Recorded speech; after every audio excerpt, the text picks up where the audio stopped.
कर्पूरगौरं करुणावतारं संसारसारं भुजगेन्द्रहारं सदा वसन्तं हृदयारविन्दे भवं भवानी सहितं नमामि।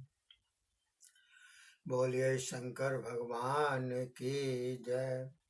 बोलिए शिव महापुराण की जय। बोलिए सनातन धर्म की जय। देखिए साथियों, नवम अध्याय चल रहा है, जिसके अंतर्गत कामदेव का शिव को मोहित करने का प्रयत्न बतलाया गया है। तो ब्रह्मा जी और नारद जी का आपस में संवाद चल रहा है, जिसके द्वारा हम और आप श्रवण कर रहे हैं। तो ब्रह्मा जी बोले, हे नारद जी, परम पराक्रमी कामदेव वहां पहुंचकर समस्त प्राणियों को मोहित करने वाला अपना पूर्ण प्रभाव जमाने लगा। सर्वप्रथम उसने वसंत से कहा। वसंत उदय हो गया, बहुत मनोहर वृक्ष लग गए, अनेकों उद्यान बगीचों की रचना हो गई, रंग बिरंगे पुष्प खिल गए, उनकी सुगंध फैल गई। तालाबों में नीले श्वेत लाल कमल खिल उठे। भ्रमरगण मत्त होकर गुंजार करने लगे। निर्मल जल शोभायमान एवं सुशोभित हो गया। कामवर्धक सभी साधन कामदेव ने रच डाले। रति तथा कामदेव अनेकों हाव भाव कटाक्ष आदि करने लगे। केसर, चंपा, चमेली, मौल, श्री, मोगरा, कदम्ब, गुलाब, मोर, छली आदि पुष्पों की सुगंध से तर होकर शीतल मंद समीर चलने लगी। इस प्रकार की रचना से संपूर्ण जगत मोहित हो गया, किंतु भगवान शिव मोहित नहीं हुए। उनका मन स्थिर रहा। कामदेव हार गया। ब्रह्मा जी बोले।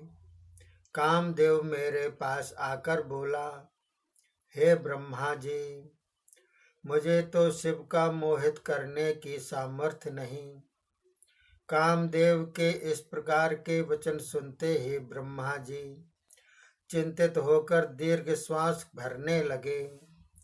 तब उनके श्वासों के साथ साथ अनेकों प्रकार के बाजे बजाते हुए भयानक विकराल रूप लाल लाल जिह्वा निकाले हुए रक्त वर्ण अनेकों महागण पैदा हो गए। मारो मारो काटो काटो की ध्वनि गूंज उठी। तब उन्हें देखकर कामदेव ब्रह्मा जी से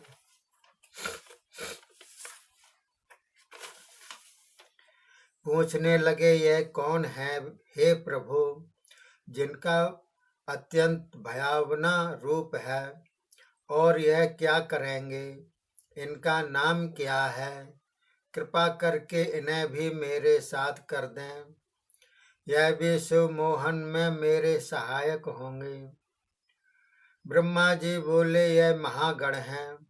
यह मारो काटो की धुन के साथ जन्मे हैं, इसलिए इनका नाम मार होगा। ये प्राणियों का मन विकार युक्त कर देंगे। यह भी तुम्हारे सहायक हैं। अब इनको भी साथ लेकर तुम शिव को मोहित करने के लिए जाओ। इन्हीं के साथ मिलकर उनके मन में विवाह की भावना जागृत करो।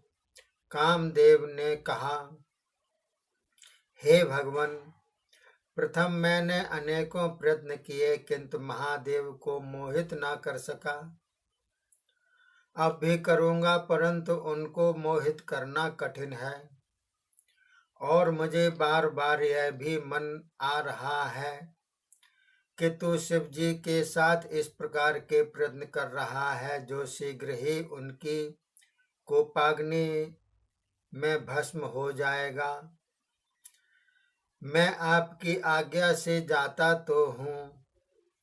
यह कहकर कामदेव रथ के साथ फिर वहां से चल पड़ा। वह भयभीत होता जा रहा था। वहां उसने अनेकों उपाय किए। मारगढ़ भी कामदेव की सहायता में रहे। कई प्रकार की माया रच डाली, किंतु शिवजी मोहित न हुए। तब हार कर कामदेव ब्रह्मा जी के पास लौट आया और बोला,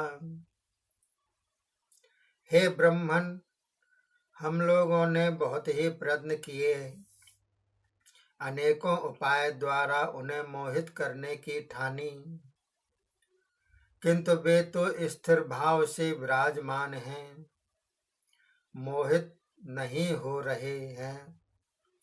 अब तो कोई आप ही ऐसा उपाय करें जिससे भगवान शिव को सती प्राप्त हो और वे स्वयं ग्रहण करने की इच्छा करें। मैं तो भगवान यही कहूँगा। ऐसा कहकर कामदेव ब्रह्मा को प्रणाम करके स्त्री परिवार सहित अपने स्थान को चला गया। बोलिए शंकर भगवान की जय, शिव महापुराण की जय। ये 9वां अध्याय समाप्त हो गया।